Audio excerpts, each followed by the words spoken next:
Hari Asyura juga hari Allah ngasih, adik-adik saudariku sekalian. Hari Allah Subhanahu wa taala mengeluarkan Nabi Yunus dari dalam perut ikan. Nabi Yunus nih kesian bener. Ninggalin kaumnya. Sebenarnya bukan niat ninggalin sih, cuman didakwahin bertahun-tahun kagak ada yang beriman, satupun. Padahal baik-baik. Tetangganya baik. Kalau Nabi Yunus lewat nih pada senyum, "Yunus apa kabar?" Gitu kan? Yunus kemana? Mau belanja? Gitu.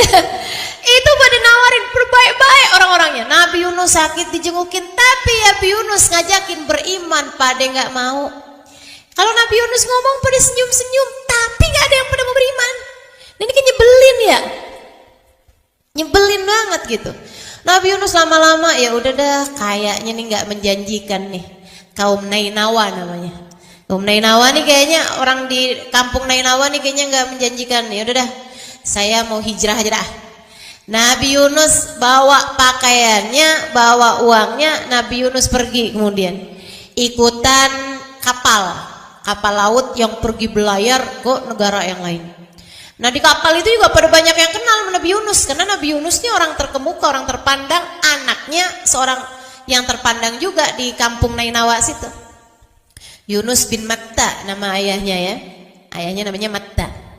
Teman-teman sekalian, udah tuh Nabi Yunus lagi ada di dalam perahu, dapat sehari 2 hari, tiba-tiba saat perahu itu, kapal itu ada di tengah-tengah lautan, lagi nggak musimnya, kapalnya terombang-ambing, datang badai yang sangat dahsyat sekali. Waduh, pada ini ya nih terombang-ambing di atas kapal. Nah kodenya keluar, semua penumpang kumpul sini. Udah sambil pegangan nih pada kumpul semuanya. Ini bukan waktunya badai.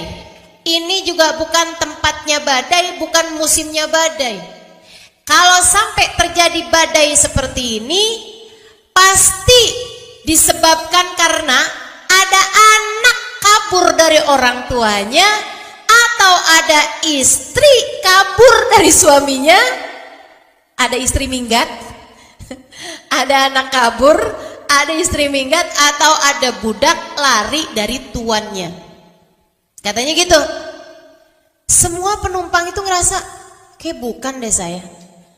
Nabi Yunus bilang, saya bukan istri, saya juga nggak kabur dari ayah saya gitu ya. Saya juga nggak budak kabur dari tuan saya, tapi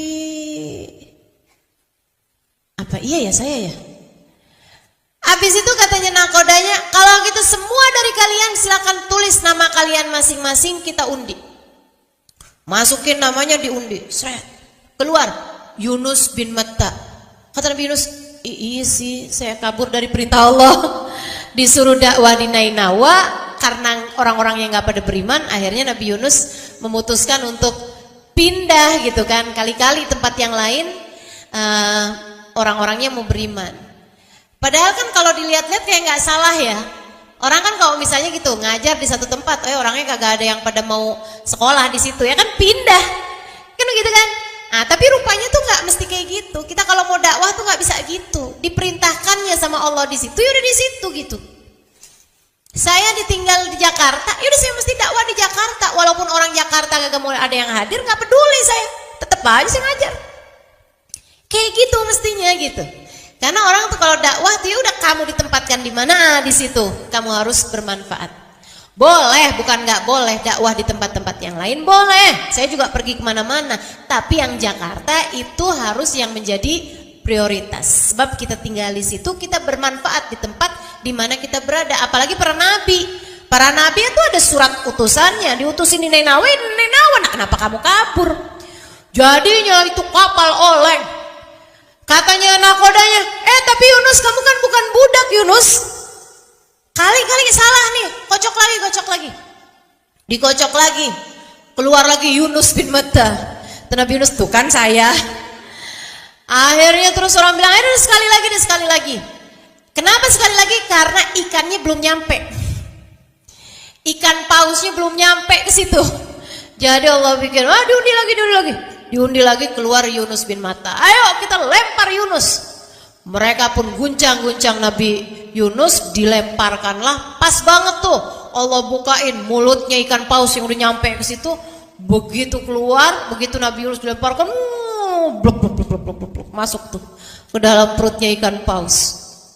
Masya Allah, namanya Nun, ya. Ikannya nih namanya ikan Nun, gede banget ikannya. Teman-teman sekalian, akhirnya terus ikannya begitu ada Nabi Yunus di dalam, ikannya masuk kemudian ke dalam dasar lautan. Wow, Nabi Yunus ya ampun, nasib dalam perut ikan. Nggak bisa lihat, nggak bisa gerak, nggak bisa ngapa-ngapain. Saya kalau lagi sumpek-sumpek saya ingetin Nabi Yunus deh nih. Saya bilang lagi sumpek kayak apapun nggak apa-apa. Saya nggak sumpek Nabi Yunus. Saya kalau sumpek masih bisa mandi, masih bisa sholat, masih bisa sujud, masih bisa bikin teh manis panas, masih bisa bikin Indomie pakai rawit. Iya kan? Masih apa-apanya nih, masih ada deh yang bisa kita kerjain. Nabi Yunus dalam perut ikan bisa ngapain coba? Nggak bisa apa-apa deh, Masya Allah, Masya Allah. Terombang-ambing dalam perut ikan berhari-hari lamanya.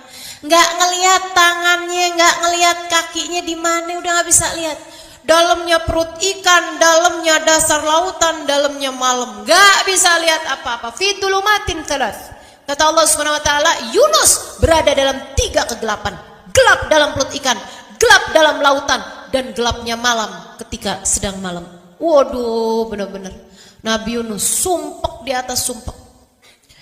Itu Nabi Yunus dalam perut ikan dari yang asalnya nyalah-nyalahin keadaan. Dari yang lagian nih saya emang salah sih kabur dari Nainawa, tapi kan emang orang-orangnya tuh juga nggak pada ikutan saya tuh. Lagian kenapa sih mereka nggak beriman aja gitu? Kan mereka kalau beriman kan mereka pada selamat ya. Waduh, terus tuh Nabi Yunus menyalah-nyalahkan keadaan, nyalah-nyalahin orang dan lain sebagainya. Habis itu orang ikannya kalau lagi lapar dia makan ikan. Dia makan ikan gitu kan, masuk ke dalam nih tinggal tulang-tulangnya. Ya ampun, Nabi Yunus udahlah susah dalam perut ikan, ketusuk-tusuk meduri. Malah bener nasib Nabi Yunus. Masya Allah, berhari-hari lamanya deh melayang-layang dalam perut ikan. Jangan dikata urusan lapar, haus, terombang ambing gak jelas tuh dalam perut ikan. Ya Allah, tinggal kayak badannya udah lemes, udah nggak bisa apa-apa. Berhari-hari lamanya. Sampai kemudian Nabi Yunus sadar, ya Allah, kemungkinannya berapa persen saya itu dilempar ke lautan, pas banget ada ikan ngebuka perut, ngebuka mulutnya. Kok bisa pas banget gitu? Ya gak? Ini kan kalau dicari persentasenya itu nggak kebayang, nggak bisa tuh. Gak bisa pas banget gitu, set gitu kan gak mungkin. Tapi kok bisa kejadian gini nih? Semuanya karena ada yang ngatur. Siapa yang ngatur? Allah. Kita kan juga sering banget tuh ngerasa, ya ampun udah jatuh tertimpa tangga. Ya istilahnya gitu kan. Ya ampun kok kayak sial banget ya nasib saya hari ini. Ya kok bisa ngepas banget ya, udahlah begini, datang begini, ininya begini. Ya ampun, kesel banget dah. Teman-teman sekalian, saya sering kali mengingatkan, ketika satu perkara berada di luar kendalimu, itu adalah cara Allah mengingatkanmu bahwasanya kendali segala urusan memang tidak pernah berada dalam kendalimu. Semua kendali ada pada Allah. Yang ngatur hidup kita nih dek, bukan kita sendiri dek, Allah. Allah, adik-adikku sayang, yang ngatur hidupmu tuh bukan kamu sendiri, tapi Allah Subhanahu wa taala yang nentuin kamu jadi anaknya Bapak Fulan, Ibu Faltana. Ibu Fulana. Kamu mukanya begini, gitu ya.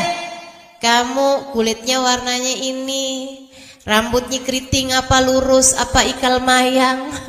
Nah, itu udah ada ketetapannya masing-masing deh, bukan ada dalam pengaturan kamu. Nggak ada dalam aturan kamu. Kamu nggak bisa ngatur apa-apa.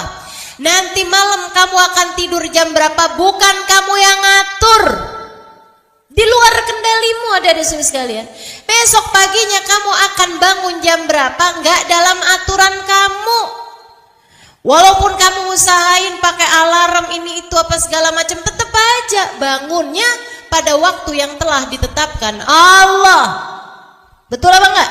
Sering enggak kamu udah pakai alarm, tahu-tahu bangun kesiangan juga. Ternyata alarmnya lupa dihidupin. Saya pernah tuh kejadian kayak gitu, kesel banget dah. Masya Allah, Masya Allah. Teman-teman sekalian, ya emang Allah tuh mau ngasih tahu gitu, Halimah, yang ngebangunin kamu kan alarm, tapi aku. Kamu usaha betul, kamu usaha, tapi sandaranmu, andalanmu jangan kepada alarm. Karena semua urusan andalannya ada pada Allah. Kendali urusan tersebut, remote-nya adanya sama Allah. Remote-nya segala urusan itu nggak ada dipegang sama orang, nggak ada ceritanya saya pegang remote-nya langit, nggak ada. Yang pegang kendali remote-nya alam semesta ini yang pegang Allah. Bahkan hatimu yang pegang Allah kok kendalinya. Jadi teman-teman saudaraku sekalian, ini Nabi Yunus begitu menyadari hal tersebut, Nabi Yunus bilang, la ilaha illa anta. Tidak ada yang ngatur hidup saya kecuali Engkau. Tidak ada pengendali dalam hidup saya selain Engkau ya Allah. Subhanaka, maha agung Engkau, maha mulia Engkau, maha segala-galanya Engkau ya Allah. Inni kuntu minadh-dhalimin. Emang saya yang salah. Kenapa saya ditugaskan di Nainawi? Ternyata saya malah pindah, malah minggat, malah kabur. Saya meninggalkan negara tersebut tanpa beristikharah, tanpa minta apa yang menjadi keputusanmu ya Allah. Teman-teman sekalian, Nabi Yunus pun berulang-ulang mengucapkan kata tersebut. La ilaha illa anta subhanaka inni kuntu minadh dhalimin. La ilaha illa anta subhanaka inni kuntu minadh dhalimin. Terutama dengan hatinya. Ya Allah, maha suci Engkau ya Allah. Maha agung Engkau ya Allah. Saya yang salah ya Allah. Emang saya enggak benar ya Allah. Saya nih Allah yang banyak dosanya ya Allah. Saya ya Allah yang salah ya Allah. Saya seharusnya enggak nyalahin siapapun, karena sebenarnya sayalah yang salah. Subhanallah, zikirannya Nabi Musa ini kedengeran sampai malaikat-malaikatnya Allah di atas langit sana. Katanya para malaikat gini, suaranya kedengeran kencang bener, familiar, kita apal nih mana suara. Tapi orangnya kita liatin kagak ada ya. Di bumi mana dia nih? Sautun ma'ruf fi makanin majhul, kata para malaikat. Ini ada suara kita kenal, familiar banget suaranya. Akan tetapi fi makanin majhul, tempatnya di mana kita nggak tahu. Allah bilang, innahu sautu abdi Yunus fi batnil hut. Sesungguhnya ini adalah suara hambaku Yunus dari dalam perut ikan. Pada tanggal 10 Muharram, sesudah dalam satu riwayat 6 bulan, dalam satu riwayat 40 hari, dalam satu riwayat 16 hari Nabi Yunus dalam perut ikan. Dek, mestinya mati ya enggak? Orang nggak makan, nggak minum, nggak apa-apa itu dalam perut ikan, mati tuh mestinya. Mestinya tuh perut ikan tuh jadi kuburannya Nabi Yunus, sekalian mati di situ. Tapi Allah emang berkehendak lain. Kenapa Allah berkehendak lain? Karena suara zikirannya Nabi Yunus dan kepasrahannya kepada Allah serta pengakuannya bahwa beliau telah berbuat dosa. Pengakuan dosa, pengakuan salah, ini yang punya nilai di mata Allah. Allah sampai bilang, laula annahu minal musabbihin lalabitha fi batnil hut ila yaumi yub'atsun. Andai ada Yunus tuh enggak zikir tuh, andai Yunus tuh enggak baca la ilaha illa anta subhanaka inni kuntu minadh dhalimin, hatinya enggak bergemuruh dengan zikir yang seperti itu, lalabitha fi batnil hut ila yaumi yub'atsun. Aku akan biarkan dia di dalam perut ikan sampai hari kebangkitan. Artinya tuh perutnya ikan itu bakalan jadi kuburnya Nabi Allah Yunus. Karena beliau berzikir, Allah selamatkan. Tanggal 10 Muharram Allah bikin perut ikannya mules. Mual. Nah ya kan kalau nggak mulus nggak ini ya nggak muntah ya kan. Nggak mual nggak muntah gitu. Mual setengah mati. Waduh, mual banget nih. Jadinya nih ikannya nih mulai bergerak. Asalnya nggak gerak-gerak tuh, di dalam aja tuh. Nyari makanannya juga di dalam aja tuh, di dasar lautan tuh. Jadi kalau ada ikan lewat dia tinggal buka aja mulutnya. Gitu. Gitu aja tuh terus ikannya tuh. Nah yang sekarang nih ikannya perutnya mules. Ikannya jadinya nyari daratan. Waduh, mulai dia lewat aja nih lautannya goyang. Karena kan gede banget badannya.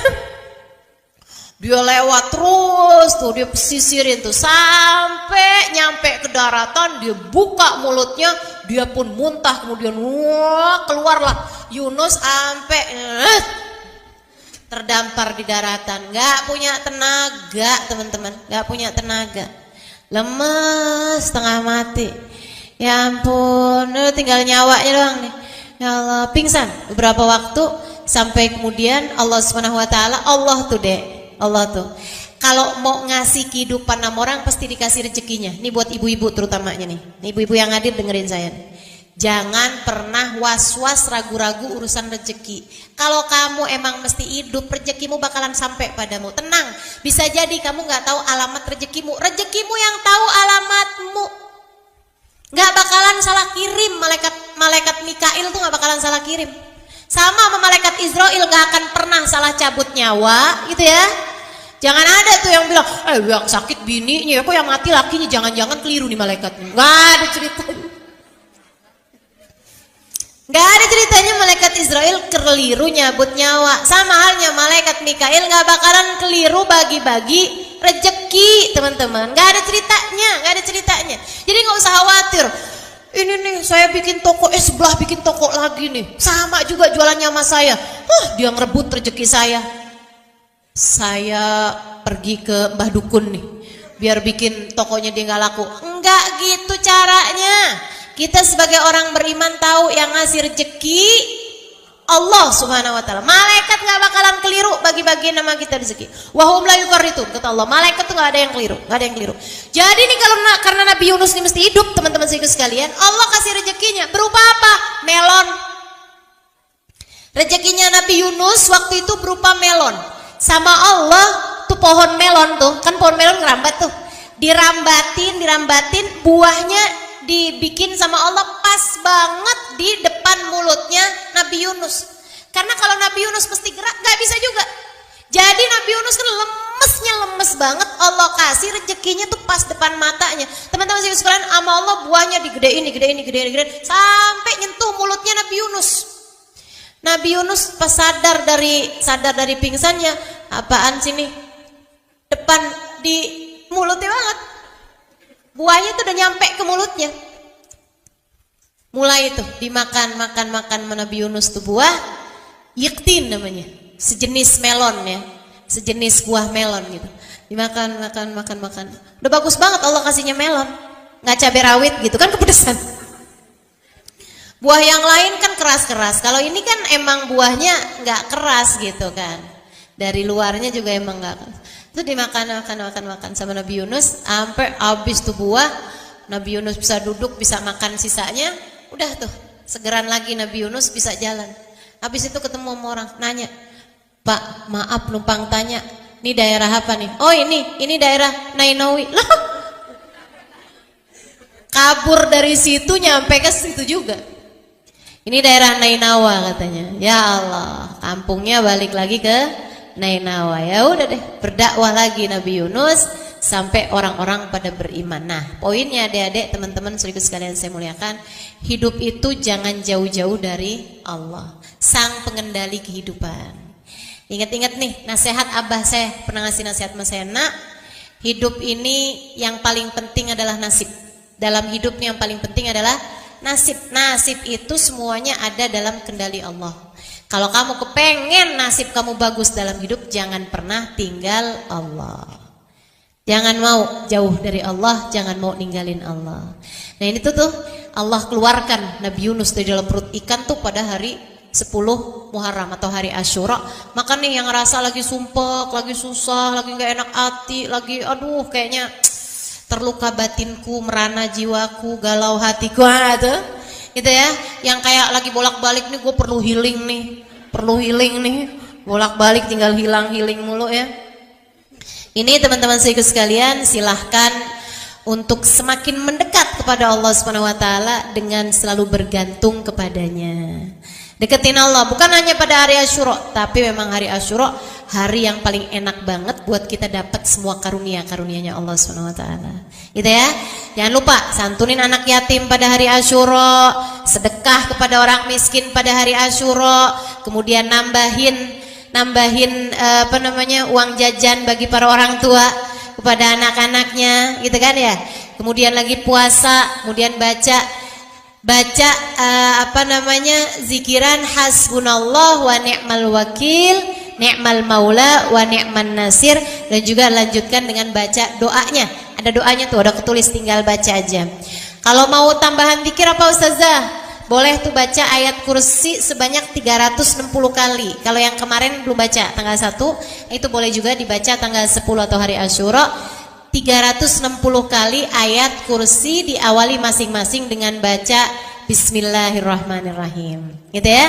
Insyaallah mudah-mudahan semuanya bisa diamalkan, dan mudah-mudahan kita semuanya meraih apa yang Allah Subhanahu wa taala janjikan pada hari Asyura, berupa ampunan, berupa rahmat, berupa kasih sayang, berupa kesembuhan, berupa rezeki, berupa kemudahan hidup, berupa terangkatnya semua kesedihan dalam hati, berupa terangkatnya sebuah musibah-musibah dalam kehidupan kita. Mudah-mudahan Allah kabulkan kita dan menjadikan kita salah satu di antara mereka yang meraih itu semua. Ala hadhihi niyyah bi kulli niyatin salihah jami'ah syamilah ila hadratin nabi. Al-Fatihah. Assalamualaikum warahmatullahi wabarakatuh. Alhamdulillah, wassalatu wassalamu ala rasulillah Muhammad ibn Abdillah wa ala alihi wa sahbihi wa man walah. Subhanaka la ilma lana illa ma 'allamtana innaka antal alimul hakim. Rabbi shrah li sadri wa yassir li amri wahlul 'uqdatan min lisani yafqahu qawli. Amma ba'du. Alhamdulillah, ibu-ibu sekalian saya muliakan, hadiah indah di mana Allah mengizinkan kepada kita untuk menghadapnya. Bukan main. Siapa kita ini sampai diizinkan Allah untuk bolak-balik menghadap kepada Allah Subhanahu wa taala dalam salat-salat kita. Saya pernah dengar dari para guru-guru kami, guru-guru saya.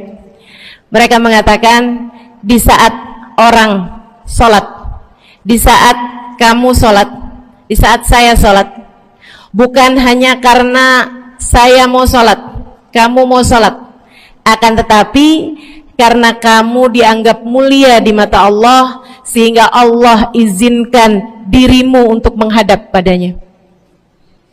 Ketika saya sholat, bukan hanya karena saya mau sholat, akan tetapi karena saya punya nilai di mata Allah, sehingga Allah izinkan kepada saya untuk menghadap padanya.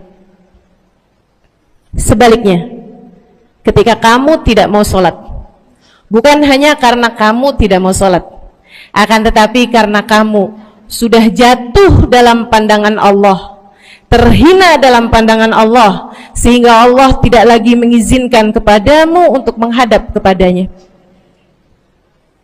Ketika seseorang tidak sholat, bukan hanya karena dia tidak mau sholat, akan tetapi karena ia sudah tidak lagi bernilai di mata Allah, sehingga Allah tidak izinkan dia untuk menghadap padanya.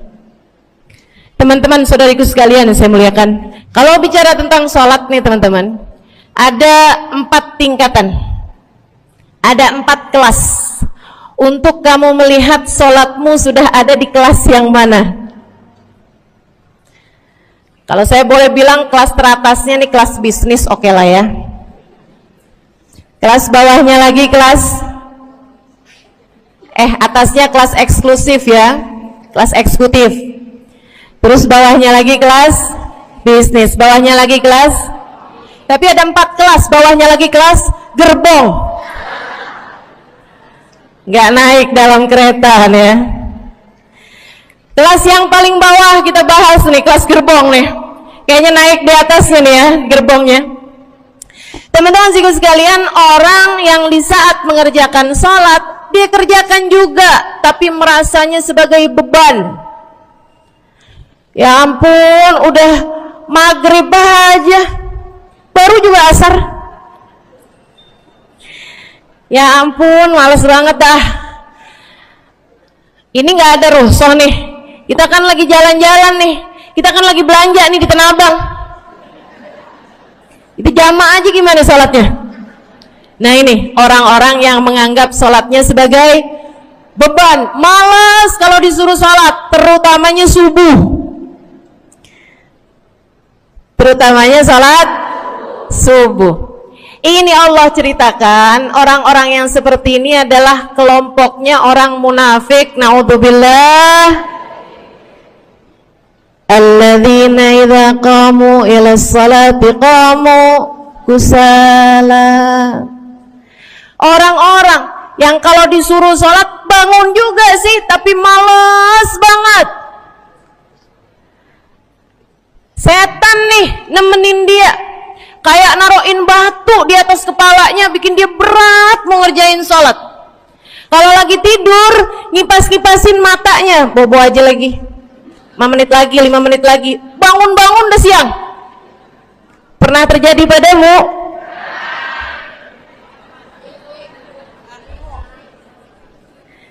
Jemur kunut. Bu, yang dijemur tuh jemuran aja, cucian aja. Jangan sampai jemur kunut. Kunutnya dijemur ya. Ketika ada seseorang yang disampaikan kepada Nabi Muhammad bahwasanya orang itu tidak bangun kecuali sesudah azan subuh, artinya nggak tahajud, artinya nggak bangun di sepertiga malam terakhir, bangunnya sesudah azan subuh. Nabi mengatakan padanya tentang orang itu. Nabi bilang pada para sahabatnya, inna syaitan bala fi udhunih. Itu adalah orang yang telinganya dikencingin sama setan. Pada pernah dikencingin setan? Kalau bangunnya habis adzan tuh dikencingin setan. Kalau bangunnya udah terbit matahari dikencingin siapa kira-kira? Insyaallah. Teman-teman saudariku sekalian yang saya muliakan, alladzina idza qamu ila salati qamu kusala, malas bener kalau diajakin salat, sampai sebagian salatnya dikerjakan keluar dari waktunya. Yang seperti ini masuk dalam firman Allah Subhanahu wa taala, a'udzubillahi minasyaitonir rajim, fawailul lil musallin alladzina an salatihim sahun. Fawailul lil musallin alladzina hum an salatihim sahun. Celaka orang-orang yang salat. Kenapa kok orang salat celaka ya Allah? Sebab mereka an salatihim sahun, melalaikan salat mereka. Apa maksudnya melalaikan? Imam Sayyidina Ibnu Abbas dalam salah satu tafsir beliau mengatakan, alladzina yuakhiruna an waqtiha au yuqaddimuha ila ghairi waqtiha. Orang-orang yang mengakhirkan salat sampai keluar dari waktunya atau memajukannya sebelum waktunya. Mau pergi ke Tanah Abang nih jam 11, ntar kita ribet nih urusan sholat duhur, sholatin sekarang aja. Ini orang-orang yang fawailul lil musallin. Bu, sesibuk apapun dirimu, jangan pernah ninggal sholat. Bu,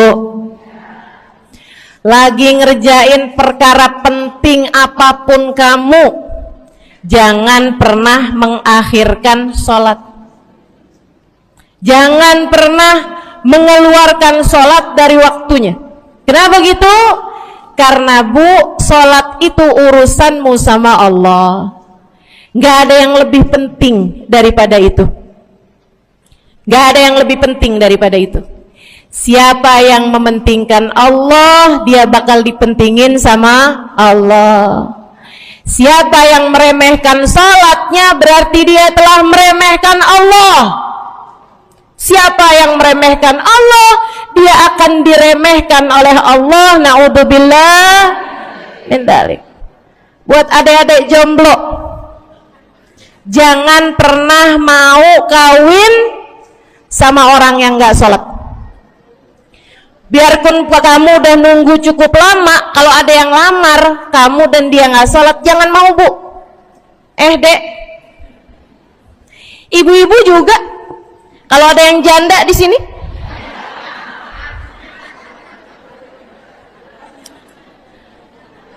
terus ada yang ngelamar kamu, walaupun di garasinya ada kijang,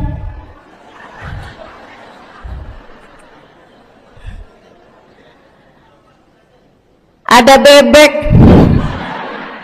motor maksudnya ya, datang melamar kamu, jangan terima.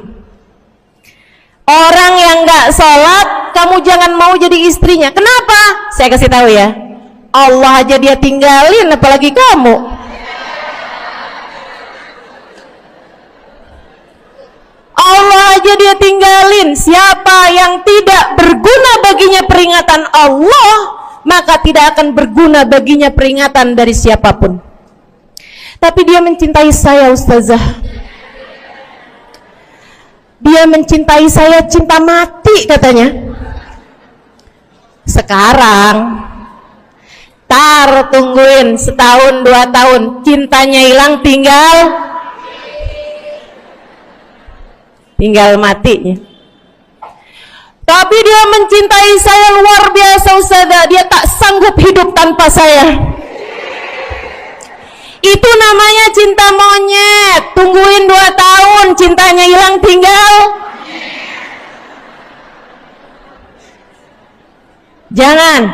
Jangan temenan sama orang gak salat. Dia telah jatuh di mata Allah. Maka kita pun belajar buat jadi orang-orang yang terus mendaki, terus meraih rahmatnya Allah, terus belajar buat jadi salah satu orang yang dipandang dengan rahmat oleh Allah Subhanahu wa taala. Salah satunya dengan cara kita memuliakan salat. Kita menjaga salat. Jagain salatnya. Jangan masuk kelompok orang yang tadi itu salatnya menjadi beban. Ini kelompok paling bawah nih. Naik ke kelas ekonomi. Tadi begitu ya? Kelas ekonomi, orang-orang yang sholatnya menjadi sebuah kewajiban. Dia kerjain, dia tahu itu wajib, dia nggak akan tinggalin. Tapi sama halnya dengan kewajiban-kewajiban yang lain. Kita nih, kalau mikirnya kewajiban, Bu, kalau nggak diwajibin lagi seneng. Betul nggak? Masih ada kayak beratnya gitu ngerjain sholat. Orang yang sholatnya dianggap sebagai kewajiban, kayak anak-anak sekolah tuh, wajib pakai seragam, wajib ngerjain PR. Kalau satu hari, besok enggak wajib pakai seragam. Ada nggak ya pakai seragam? Nggak ada. Nggak ada yang besoknya dipakai seragam, terus tanyain, kenapa kamu tetap pakai seragam? Abisnya saya suka sama seragamnya. Nggak ada. Karena mereka menganggap pakai seragamnya adalah kewajiban. Sekolahnya sebagai kewajiban. Jadi giliran besok libur anak-anak, hore gitu. Ada orang-orang yang sholatnya dianggap sebagai kewajiban. Nggak ada yang nambah kalau kewajiban tuh. Sholat sunnah boro-boro, sholat wajib aja kalau bisa dibikin sesingkat mungkin akan dilaksanakan dengan cara yang sesingkat-singkatnya. Habis ruku tidak sujud cepet bener ya. Malaikat raqib sama malaikat atid nih udah tahu aja kalau dia sholat. Habis ghairil maghdubi alaihim waladdallin. Malaikat atid bilang sama malaikat raqib, kulhu, catat kulhu dah pasti.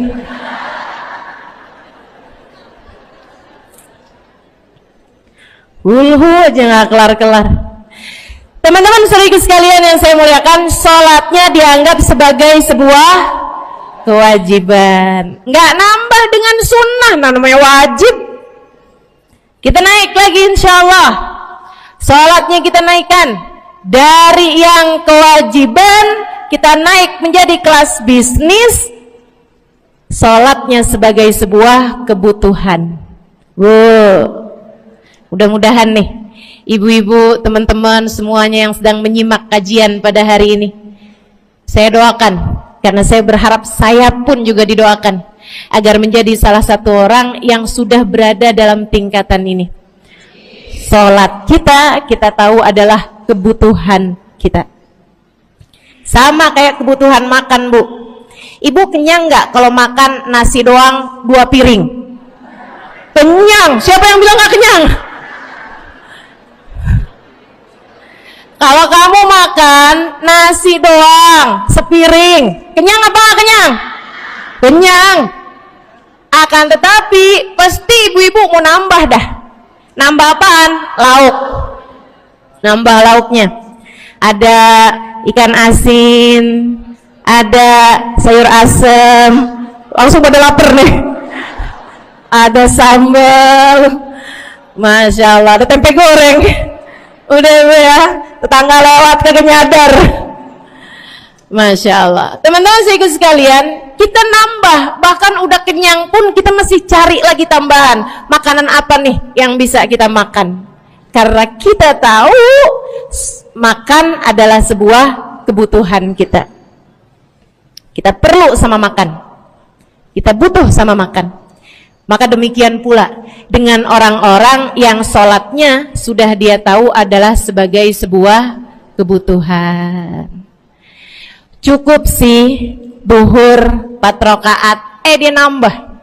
Ada qobliyahnya, ada ba'diyahnya.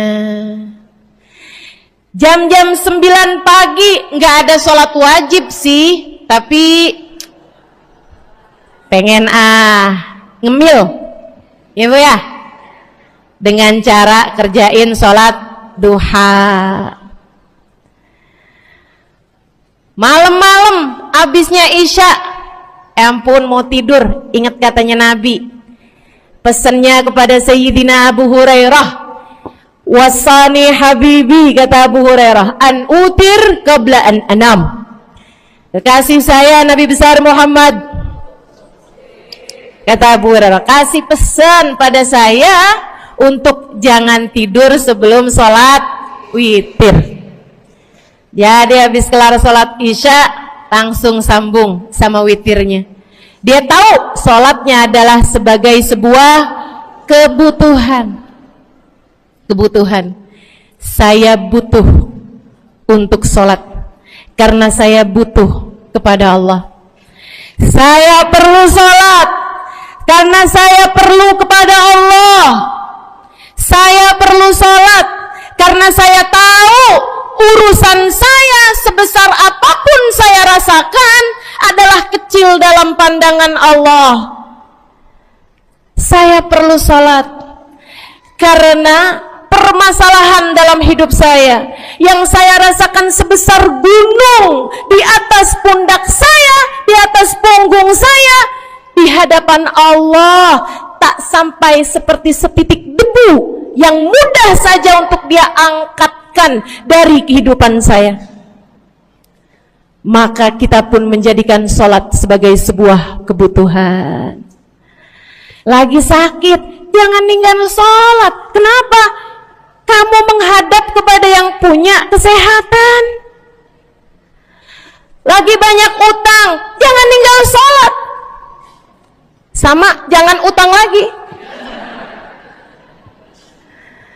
Karena kamu menghadap kepada pemilik segala segala kekuasaan, pemilik dunia dan akhirat, pemilik semua uang di atas muka bumi ini adalah Allah.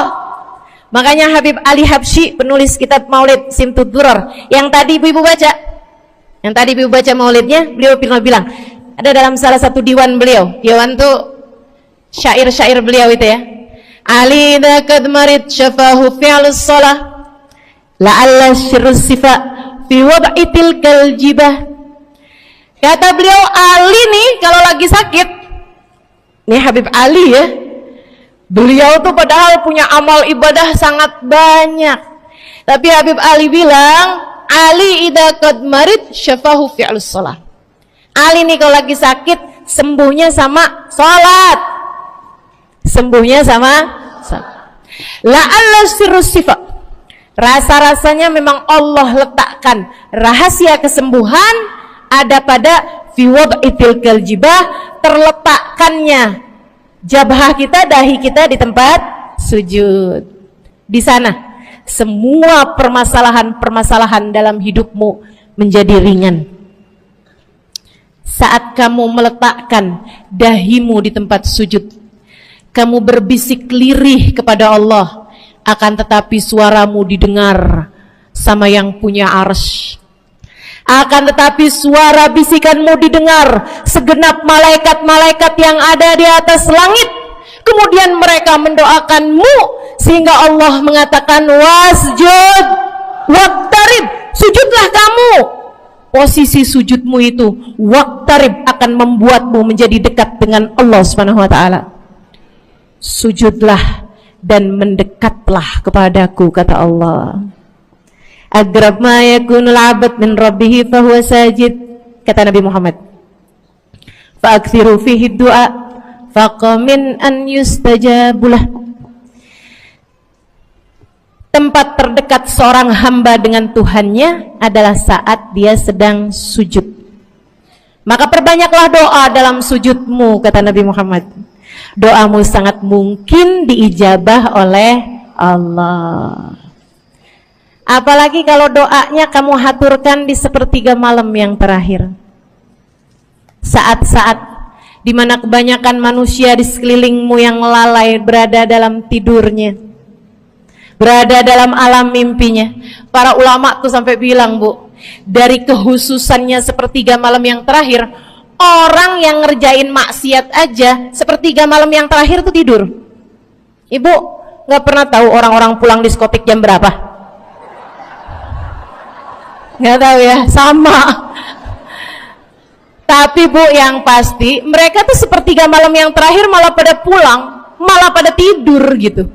Orang maksiat aja itu sama Allah dibuat tidur tuh di jam-jam yang biasanya turun rahmatnya Allah. Allah mau milih nih mana nih hamba-hambaku, pilihan-pilihanku akan aku bangunkan untuk menghadapku. Kemudian Allah Subhanahu wa taala bertanya, hal min mustaghfirin, hal min taib, hal min talibi hajatin faunilahul matalib.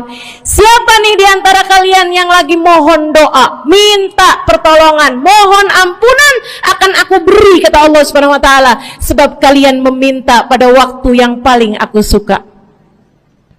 Kalau punya hajat minta. Kapan mintanya? Dalam sujud. Kapan sujudnya? Dalam sholatmu di sepertiga malam yang terakhir.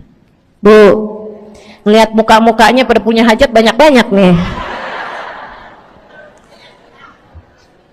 Gimana tahajudnya? Mudah-mudahan Allah jadikan kita salah satu di antara mereka yang menyibukkan diri di sepertiga malam yang terakhir, insyaallah. Sampai-sampai Bu ya, saya tinggal lama di kota Hadramut dulu. Orang-orang di Hadramut, orang awamnya, itu kalau mereka punya anak kecil umur 1 tahun, 2 tahun, 3 tahun tuh, punya anak bayi, balita gitu. Kalau mereka bangun di sepertiga malam yang terakhir, mereka akan membangunkan anak-anaknya walaupun buat main. Alasannya 2. Yang pertama, agar mereka terbiasa bangun di jam-jam segitu. Nantinya kalau besarnya mereka jadi udah kebiasaan bangun di jam segitu, gampang ngerjain tahajud. Alasan yang kedua, ibu-ibu sekalian, agar anugerah, karunia, rahmat, pemberian Allah yang Allah turunkan di sepertiga malam yang terakhir, anak-anak mereka pun berhak untuk mendapatkannya karena mereka tidak sedang dalam keadaan tidur dan dalam keadaan berjaga. Kan kebalik orang kita. Anak-anak kita, cucu-cucu kita kalau bangun jam segitu kita tidurin lagi, masih malam nak, masih malam. Mama masih ngantuk nak. Masya Allah.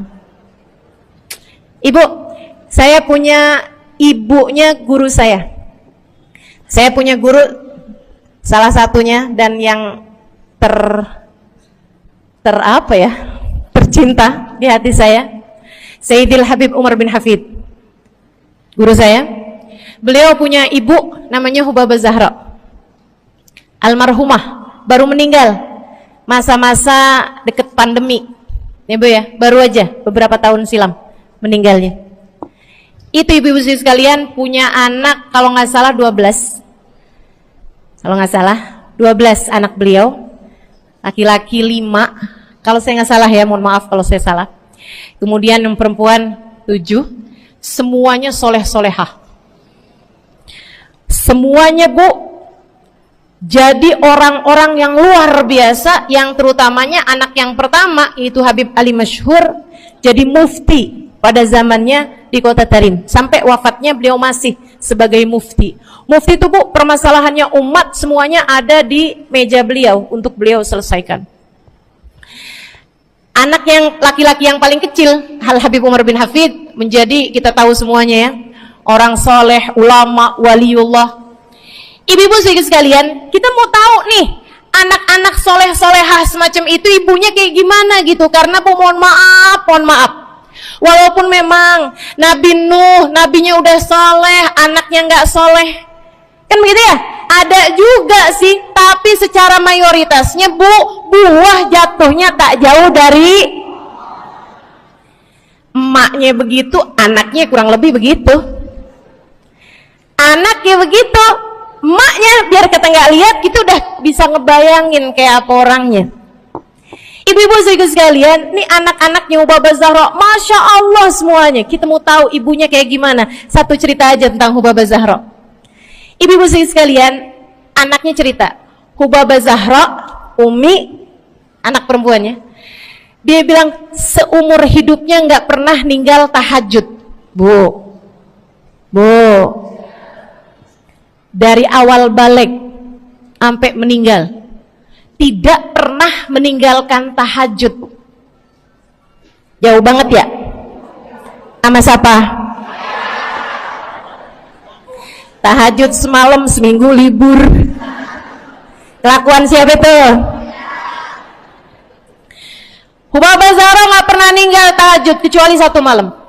Satu malam itu beliau tuh lagi ada hajat besar, maksudnya lagi kayak ada acara pernikahan, kemudian beliau juga kelelahan, kecapean, baru tidurnya juga jam-jam 2, jam-jam mau jelang pagi Bu ya. Kelewatan tahajud. Bangun pas azan subuh. Ibu, beliau bangun dengan gemeteran. Beliau bangun dengan menggigil padahal nggak musim dingin.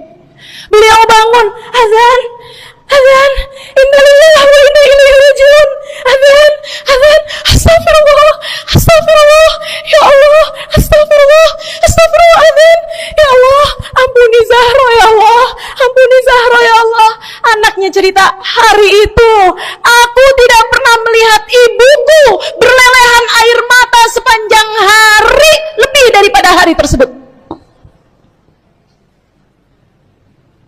Hari itu kami melihat ada seorang perempuan berlelehan air mata, beristighfar, memohon ampun kepada Allah karena satu malam dalam hidupnya beliau meninggalkan tahajudnya, teman-teman. Masya Allah, Masya Allah. Tiap kali makan ingat gitu, ya ampun tadi malam gak tahajud, samehni ya Rabb, samehni ya Rabb, sampai gak enak makan. Masya Allah, Masya Allah. Mudah-mudahan Allah jadikan keagungan sholat ada dalam hati kita. Sholat kita jadi kebutuhan, insya naik tingkat eksekutif, teman-teman. Tadi saya ulangin lagi dah, karena ibu-ibu kan suka rada lupaan. Kelas yang paling bawah, kelas apa tadi? Gerbong. Menjadikan sholatnya sebagai beban. Kelas berikutnya menjadikan sholat sebagai kewajiban. Naik lagi menjadikan sholat sebagai kebutuhan. Tingkat terakhirnya ada hamba-hamba tercinta di sisi Allah yang menjadikan sholat mereka sebagai sebuah hiburan dalam hidupnya, hobi dalam hidupnya. Diawali, dicontohkan oleh baginda kita Nabi besar Muhammad yang mengatakan dalam hadis sahihnya, wa ju'ilat qurratu aini fis shalah, wa ju'ilat qurratu aini fis shalah. Dijadikan, kata Nabi Muhammad, Allah telah menjadikan, dijadikan li untukku qurrat aini, kesenanganku dalam kehidupan, kebahagiaanku ada pada, hobiku ada pada as-shalah, salat. Nabi itu orang yang kesenangan beliau, hobi beliau adalah salat. Kana idza faza'ahu amrun alada ila shalah. Kata para sahabat meriwayatkan, Nabi kalau lagi dengar kabar-kabar yang gak enak segera menuju kepada sholat. Nabi kalau udah ada kabar-kabar Rasul pasukan kita terkalahkan di medan peperangan, Nabi ngelihat Bilal. Kemudian Nabi Muhammad nanya, udah dekat waktu sholat Bilal? Sebentar lagi Rasul, arihni bihaya Bilal, arihni bihaya Bilal. Yuk Bilal, sampaikan diri saya Bilal, tolong hibur diri saya Bilal. Segera azan dan kita akan sholat bersama-sama wahai Bilal. Kesenangan beliau, hobi beliau dalam sholat, dalam hidup adalah sholat.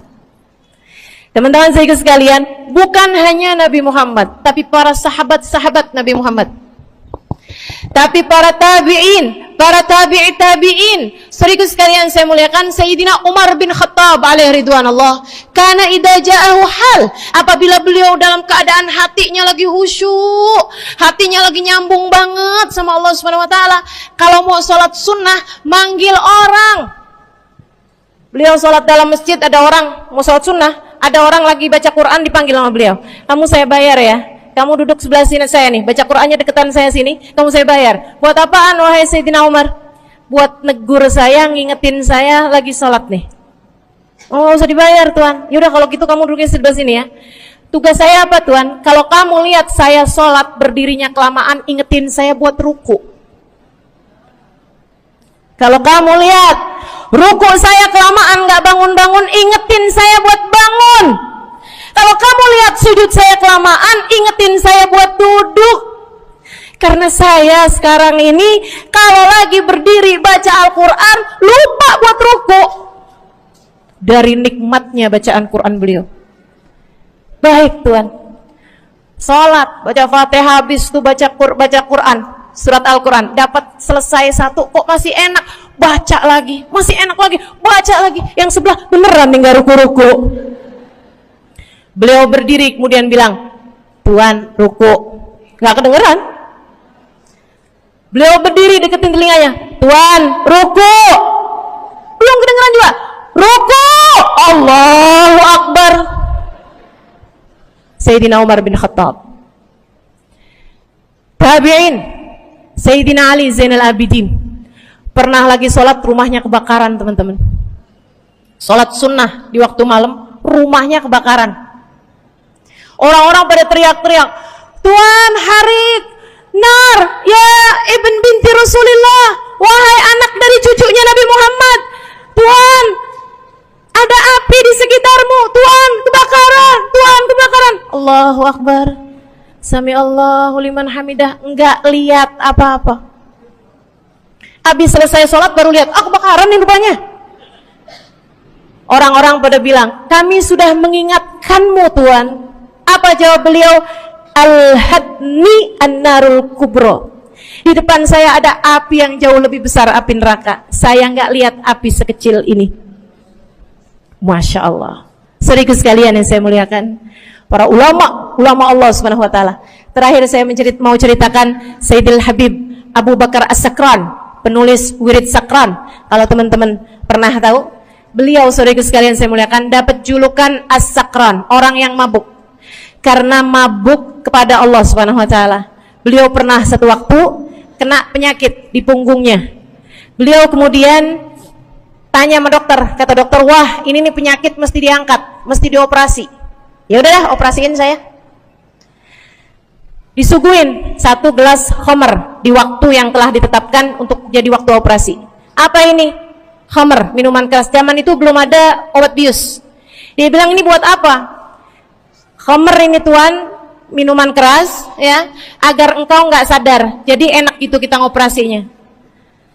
Dia bilang, "Saya mau dengan kesehatan saya kepengen ngerjain taat kepada Allah. Saya nggak mau. Saya dapetin kesehatan saya dengan cara mengerjakan yang diharamkan Allah, yaitu minuman keras. Saya nggak perlu ini." "Waduh, kalau gitu nggak bisa dioperasi tuan." "Kenapa soalnya?"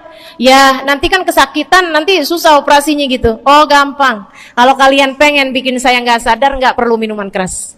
"Terus gimana?" "Operasikan kalau saya sedang sholat." Maka mulailah dokter-dokter udah pada siap. Beliau lagi sholat sunnah ya Bu ya, Allahu Akbar gitu. Mulai dokter buka baju belakangnya, mulai Bu digunting kulitnya, digergaji tulangnya. Beliau Bu mukanya meringis saja enggak. Beliau ruku, dokternya ikutan nungging. Beliau sujud, dokternya ikutan menunduk juga. Beliau sholat nikmat banget. Sampai beliau selesai dari sholat, beliau nanya sama dokter-dokternya, "Kenapa nggak nurut tadi tuh waktu saya sholat mestinya operasi?" Kata dokter, "Udah selesai Bib dari tadi." Masya Allah. Radhiyallahu ta'ala anhum wardahum. Ini bukan kelas-kelas kita. Saya cuma ceritain aja sama ibu-ibu. Bukan berarti ibu-ibu nanti pas waktu sakit bilang sama dokter-dokter nggak usah dibius. Beda hati Bu, beda hati. Ya, beda iman, beda semuanya kita sama mereka. Yang pasti, makanya saya kan yang ini nggak doa nih. Pas yang kebutuhan tuh baru saya doa. Kenapa? Karena kayaknya tingkatan kita dah Bu ya, mentok dah di sampai kebutuhan itu dah. Insya Allah, mudah-mudahan Allah jadikan kita orang yang menjaga salat insya Allah. Rabbi jalni muqimas salah wa min dzurriyyati amin. Rabbi jalni muqimas salah wa min dzurriyyati amin.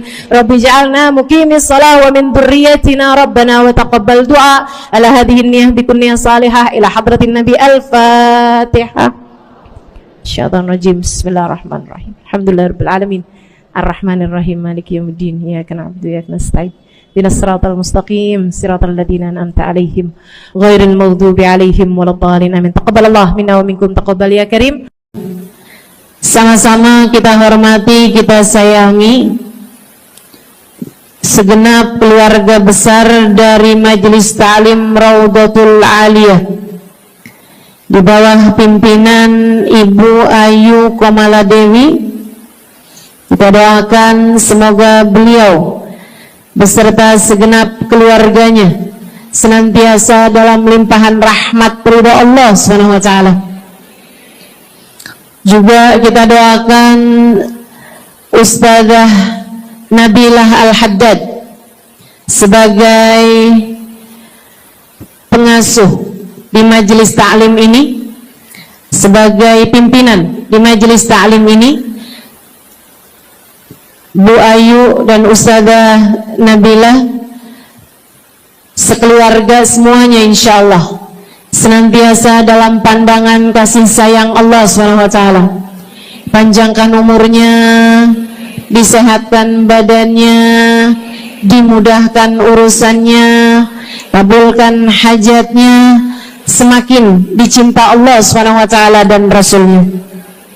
Para ustadzah, para hubabah, para syarifah, para pimpinan pondok pesantren, para pimpinan majelis ta'lim, yang mudah-mudahan semuanya dalam limpahan rahmat ridha Allah SWT, serta tentu saja semua yang hadir di majelis ini, baik ibu-ibu, kakak-kakak, adik-adik, anak-anak, yang mudah-mudahan semuanya dirahmati Allah, disayang Allah, dibahagiakan Allah, diistiqomahkan jalannya menuju ridha Allah Subhanahu wa taala, insyaallah diistiqomahkan jalannya menuju surga Allah Subhanahu wa taala. Amin ya rabbal alamin.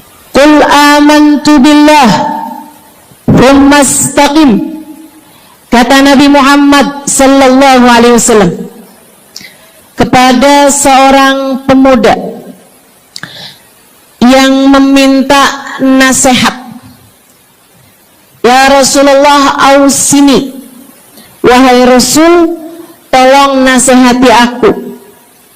Kita kalau ketemu orang mulia jangan minta duit, Bu. Kita kalau datang ketemu sama orang-orang yang kita tahu doanya mustajab, sangat soleh, hidupnya baik, apalagi jika dia adalah kekasih Allah Subhanahu wa taala. Kamu kalau berjumpa dengan ulama jangan minta sesuatu yang duniawi. Tirulah para sahabat ketika berjumpa dengan Nabi Muhammad. Biasanya mereka meminta satu dari dua hal. Yang pertama, mereka minta doa. Ida'ili ya Rasulullah, doakan aku wahai Rasul. Ibu juga gitu. Kalau ketemu sama ulama, ketemu orang saleh, ketemu kiai, ketemu habib yang kita tahu doanya mustajab, bertemu Hubabah, mintalah doa. Tapi jangan hanya sekedar urusan doa duniawi, Bu. Doa duniawi itu yang gimana, Ustazah? Doa yang kalau diijabah nggak akan manfaat begitu kamu masuk dalam alam kubur. Itu namanya doa duniawi. Ustazah, doakan saya biar saya cepat kebeli rumah. Bu, kalau mati rumahnya dibawa gak? Ustazah, doakan saya kepengen beli HP baru. Dibawa gak HP-nya? Enggak. Itu namanya doa duniawi. Ustazah, doakan biar suami saya tambah cinta.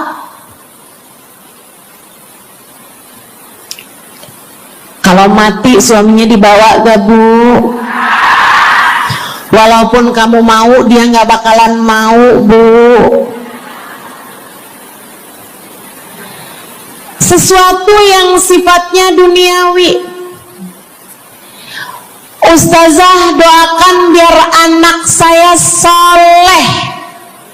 Duniawi apa bukan? Bukan. Sebab kesolehan anak akan jadi tambahan bekal bagimu ketika kamu masuk dalam alam kubur.